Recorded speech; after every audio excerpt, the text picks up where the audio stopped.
way easier. I don't know what happened to my little graph thing, or my box.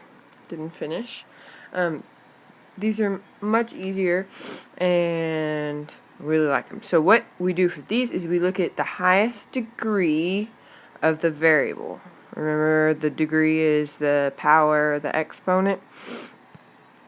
And we're going to look at the top and the bottom. So based on the equations, we're going to look to see which degree is bigger or smaller if they're the same.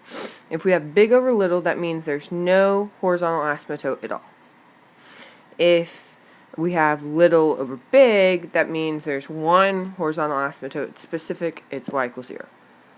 No matter what, if we have little over big, it's 0.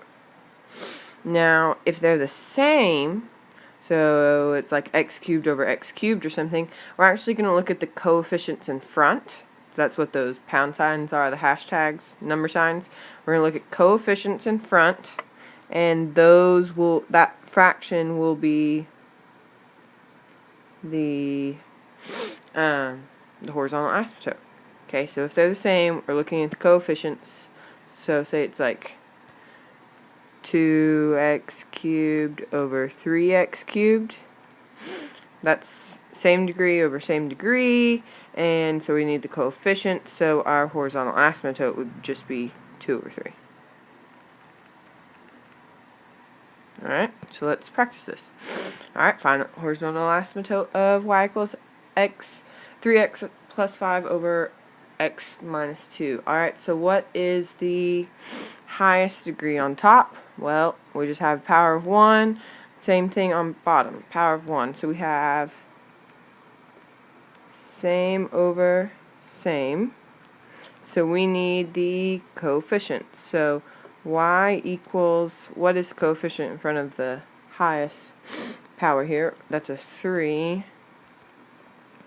And on bottom, it's an invisible 1. So our horizontal asymptote is y equals 3. So that's the answer to that one. Okay, let's do the next one. Here the power is 1, and on bottom it's 2. So 1 over 2, that's going to be little over big, so our horizontal asymptote is y equals 0. We're just looking at the highest degree, so if you have like x cubed plus x squared over x, the highest degree on top is the cubed. Remember, it's just the highest degree, and then it's the 1 on bottom. So that one would have no horizontal asymptote. Alright, so we're going to graph a function now based off of the asymptotes. And we're going to go step by step here to try to figure it out. So let's start with the easy stuff first. Let's do the horizontal asymptote. Alright, so what is the degree on top? Okay, the degree on top is this 1. Alright, so I'm just going to write the problem out. Okay, so the degree on top is 1. Now on bottom, we're going to have to FOIL that. So x times x is x squared. On bottom, and minus 4x plus 3x minus 12. You can check me on that. But here you see the degree. We have a 1 and we have a 2. So that is little over big. So our horizontal asymptote is y equals 0.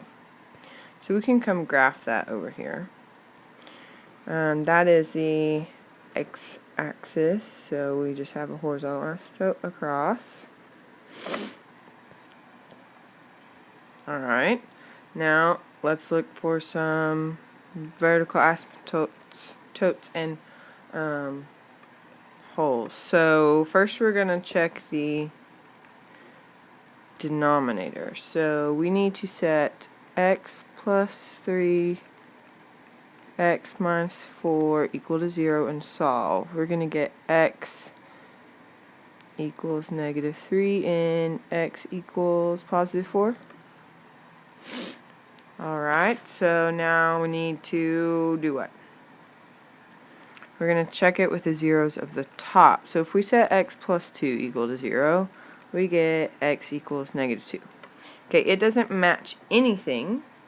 It's not common. So what does that mean the negative 3 and the 4 are? It means that those are vertical asymptotes. So we can graph those as well. So x equals negative 3. Sorry, it's hard to see that. Oops, I did it on negative 2. My bad. Try again.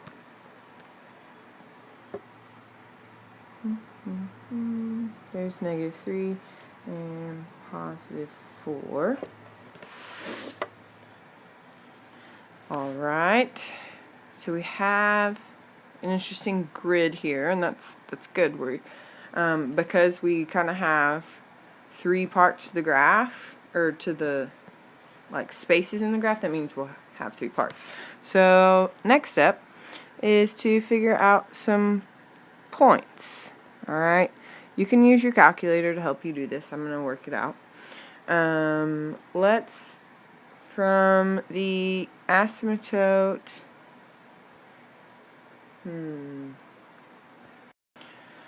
what we need to do is kind of get a point out of each section. Okay, so let's go with this negative 4 right here. So if x equals negative 4, I'm just going to plug it in. So y equals negative 4 plus 2 over negative 4 plus 3 times negative 4 or minus 4.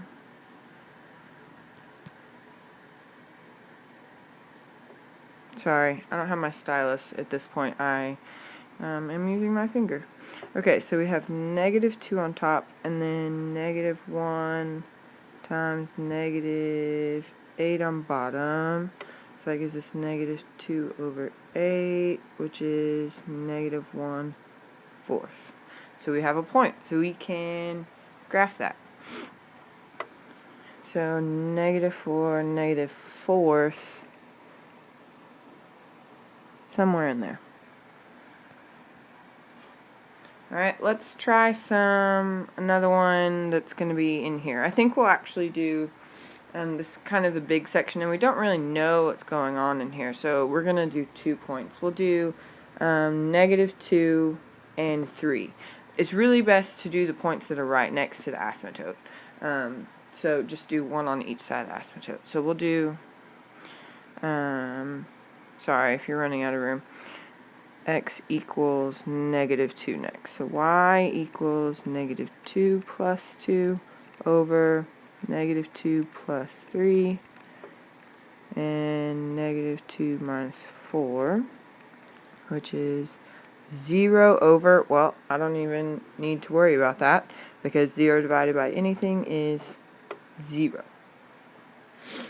Alright, because that was going to be a number down there. So we have a point negative 2, 0.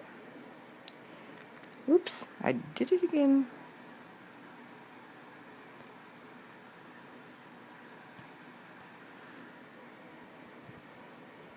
These numbers are kind of hard to see.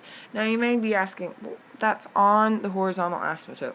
Horizontal asymptotes are very weird in that they may only be true for part of the graph. So we're going to use that horizontal asymptote over here, but not in the middle, and we're going to end up using it over here too.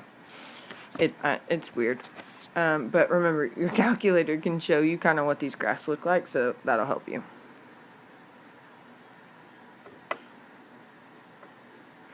So I'm plugging in the 3 now because that's what's on the left side of this vertical asymptote at 4. So 3 plus 2 over 3 plus 3 times 3 minus 4. So that's 5 over 6 times negative 1. So that's 5 over 6. So we're almost to 1 there. So 3 almost to... Oh, and it should be negative. Almost to negative 1. Alright, and then the last one, I need to plug in right of this asymptote. Ooh, sorry. Right of here, so that's going to be 5. So y will equal 5 plus 2 over 5 plus 3 times 5 minus 4, which is 7 over 8 times 1. Hey, that's 7 over 8. Okay, so we have a positive almost 1 again. Even closer. Okay, so if you can look at the graph to help you figure this out, but we know from as we leave this point, we can never actually touch that line, and we can never actually touch this line, so that gives us kind of a shape here. Same thing on this side. And then the one in the middle, we don't know exactly what it does, but it'll come down, go there, and then keep going down. Something like that. These do not have to be perfect, but get some points that are accurate, and then we'll go from there. Okay, I know that this is a lot, but you can do it. Remember, vertical asymptotes to check the denominator first, then check if they match, and then you'll have to use your graph to help you.